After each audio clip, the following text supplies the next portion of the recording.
Les damos la cordial bienvenida a este espacio de reflexión del Evangelio según San Lucas. En aquel tiempo, la multitud se apiñaba alrededor de Jesús y éste comenzó a decirles: la gente de este tiempo es una gente perversa. Pide una señal, pero no se les dará otra señal que la de Jonás. Pues así como la de Jonás fue una señal para los habitantes de Nínive, lo mismo será el Hijo del Hombre para la gente de este tiempo.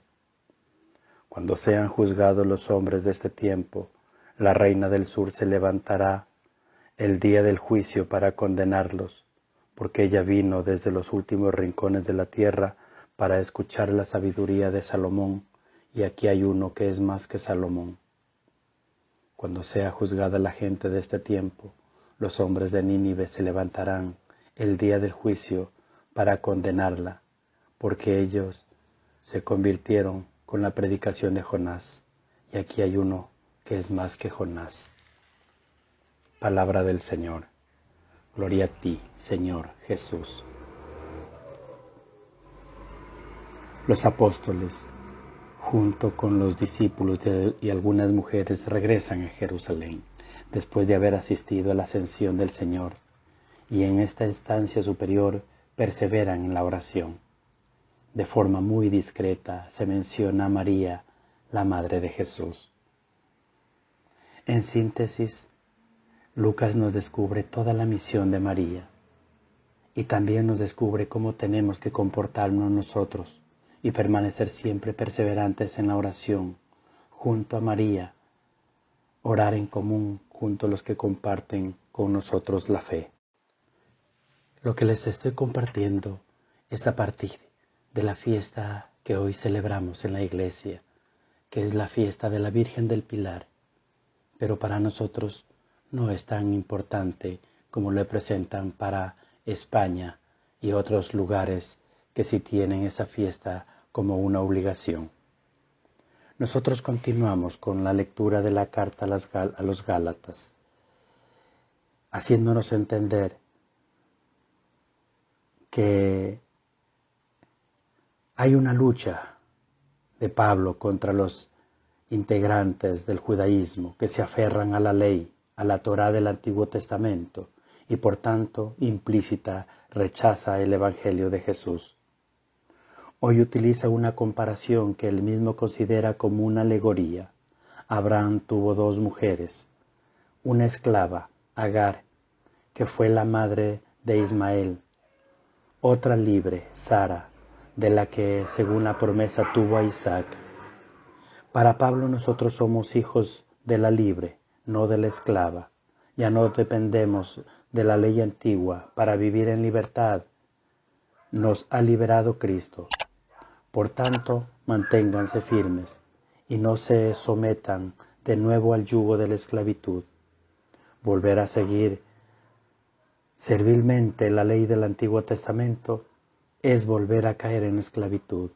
Somos hijos de la libre. La afirmación de Pablo lleva énfasis. Cristo nos ha liberado para la libertad. ¿Es verdad eso para cada uno de nosotros? ¿O se podría decir que estamos apegados a lo viejo cuando ya hemos experimentado lo nuevo? ¿Habrá en nuestra mentalidad algo equivalente a la involución, de aquellos juicios que añoran la ley de Moisés, cuando Jesús lo ha superado llevándolo a su plenitud?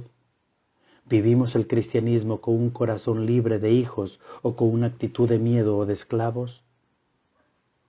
En nuestra época hemos experimentado en la Iglesia liberaciones interesantes promovidas desde el Vaticano II y las etapas postconciliares en la liturgia, en la teología, en las organizaciones de la Iglesia y en la vida religiosa, en la promoción de los laicos, en la descentralización, en la apertura del mundo de hoy.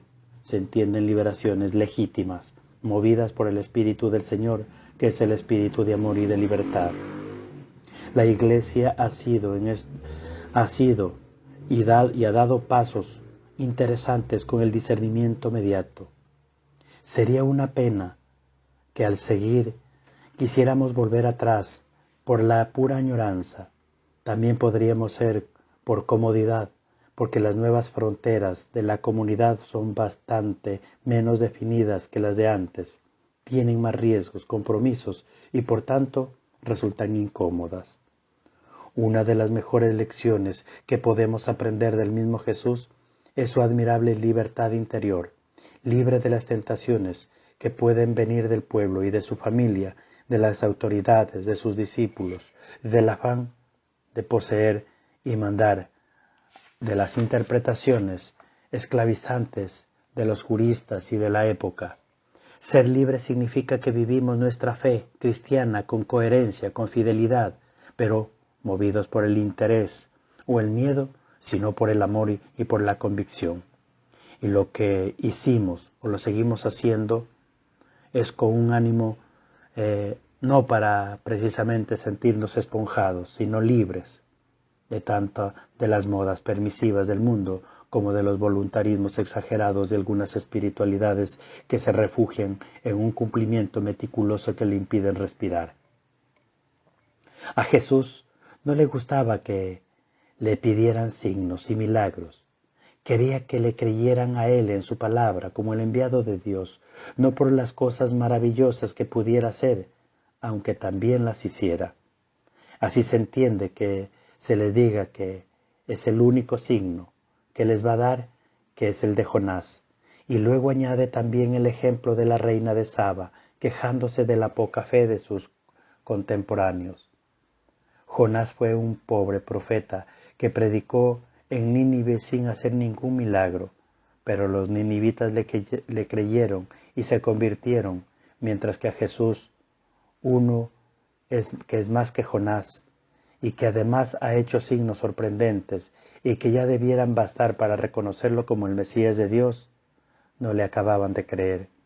Y lo mismo que la reina de Saba que vino desde lejos a escuchar la sabiduría de Salomón, y Jesús es mucho más que Salomón. El signo de Jonás no se refería aquí como pasa en Mateo. La resurrección de Jesús el tercer día, igual que Jonás había estado 3 días en el vientre del pez, Lucas pone a Jonás mismo, a su persona como signo sin milagros, apoyado solo en la palabra de Dios, en su caso con éxito. Los paganos sí supieron reconocer la voz de Dios en los signos de los tiempos y los pueblos elegidos. No, una vez más resuena la queja con que empieza el Evangelio de Juan. Vino a su casa y los suyos no lo recibieron. Los judíos se distinguían por pedir milagros, mientras que los griegos acaban y buscaban sabiduría. Poder quedar retratada aquí en nuestra generación, cuyo afán de cosas espectaculares y sensacionales, apariciones y revelaciones, es también insaciable, el signo mejor que nos ha concedido.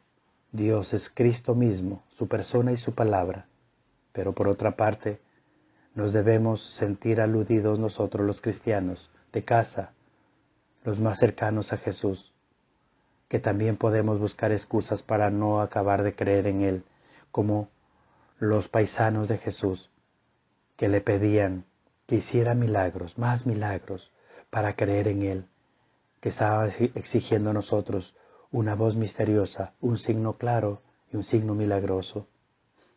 Quizás nosotros también nos movemos con el mismo sentir. Andamos buscando el milagro por todos lados y no nos damos cuenta que el mejor milagro ya está en nosotros. La vida, el poder respirar, el que tengas una familia, el que hayas despertado hoy. No estás en la cacería del milagro, sino más bien creémosle a la palabra que Él nos da todos los días, a su mensaje de salvación que nos invita a seguirlo y sobre todo a ver en Él ese Cristo vivo y resucitado que está en cada detalle de nuestra vida, que nos hace sentir mucho más allá de lo que tú y yo pudiéramos dar. ¿Y viste cómo Dios se sigue manifestando en cada uno de los detalles que nos revela? ¿Qué más milagro? Tú eres el mejor milagro, tú que estás escuchando esta palabra y que luego la vas a compartir. Gloria al Padre, al Hijo y al Espíritu Santo, como era en el principio, ahora y siempre, por los siglos de los siglos. Amén.